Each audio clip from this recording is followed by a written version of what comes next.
Dans l'épisode d'aujourd'hui, je vais partager avec vous quel est le meilleur moment pour faire appel à un consultant Feng Shui quand il s'agit de construire ou de faire des rénovations. Si vous ne me connaissez pas encore, je suis Florence Jacquier, médecin et fondatrice de l'Institut suisse de Feng Shui.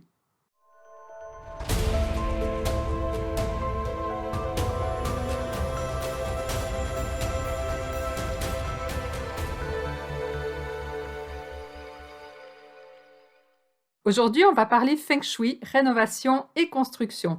Peut-être avez-vous le projet de rénover prochainement votre maison ou votre appartement ou de faire construire. Eh bien, si vous avez envie que votre futur lieu de vie ait le meilleur Feng Shui possible, c'est important de faire appel à un expert Feng Shui au bon moment. Je reçois chaque semaine des demandes de conseils de la part de personnes qui désirent faire construire ou rénover. Une fois que nous connaissons un peu mieux les objectifs du client, nous lui demandons alors s'il a déjà fait appel à un architecte ou s'il a déjà une idée des plans définitifs. Et c'est là que ça se complique. Dans la majorité des cas, le client a déjà beaucoup réfléchi à son projet et les plans sont faits. Parfois, ce sont déjà les plans faits par l'architecte, parfois ce sont eux-mêmes qui les ont faits. Lorsque nous leur demandons s'il y a possibilité de modifier les plans, on nous répond souvent que ça va être compliqué, voire impossible. Autrement dit, nous arrivons trop tard. Les énergies sont déjà placées, les dés sont jetés.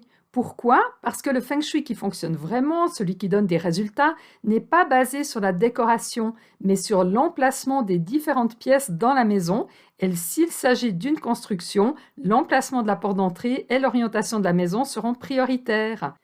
Et c'est seulement après que nous nous intéressons à l'aménagement de chacune des pièces.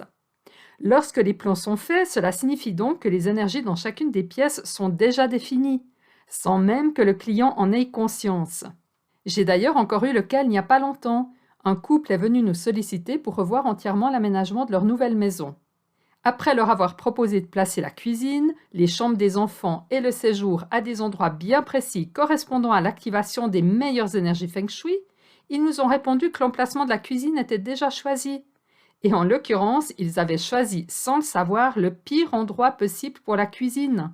Un emplacement qui était voué à leur apporter tôt ou tard des problèmes de santé, des conflits pouvant aller jusqu'au divorce et des pertes de toute leur fortune. Si je vous raconte cela, c'est parce que c'est très frustrant pour moi et Elodie de voir les catastrophes potentielles engendrées par un agencement déjà choisi. Bien sûr, on pourra toujours améliorer leur Feng Shui, mais de manière bien plus limitée à ce que nous aurions pu faire. Donc, si vous envisagez de faire des rénovations ou de faire construire, s'il vous plaît, faites appel à un expert le plus tôt possible, mais en tous les cas avant que les plans ne soient définitifs et plus modifiables. Lors de construction, vous pouvez même nous contacter avant même l'achat du terrain. En effet, chaque terrain possède un potentiel qui lui est propre et qui ne peut pas être dépassé. Nous pourrons alors vous dire si le terrain que vous aimeriez acheter pourra permettre la construction d'une maison qui ait un bon Feng Shui. En conclusion, si vous désirez rénover ou faire construire, le meilleur moment pour faire appel à un expert est le plus tôt possible, mais en tous les cas avant que les plans ne soient plus modifiables. J'espère que ce podcast évitera à plusieurs d'entre vous d'être déçus en raison du peu de marge de manœuvre que vous laisserez à l'expert et donc du peu de résultats que vous pourrez attendre. Si vous souhaitez notre accompagnement dans cette étape unique et si importante de votre vie, n'hésitez pas à nous demander un devis ou agencer un téléphone en suivant les liens donnés dans la description.